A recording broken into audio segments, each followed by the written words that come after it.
Hello everyone, welcome back to the Logging In channel. Today for this episode of Logging In, I will be showing you how you can permanently delete your Pinterest account. Now for that, first of all, open the application on your mobile device.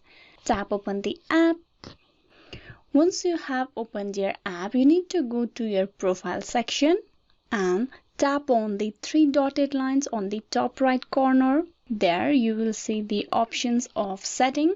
You tap open the setting. From there you need to click on the account setting option inside personal information. Tap on it, and there if you scroll down at the very end you will see the option of delete account. You tap on that. Closing your account means all the details and data that you have saved in your Pinterest account will be deleted permanently. So once you tap on continue, your account will get deleted. Tap on continue and your account has been permanently deleted.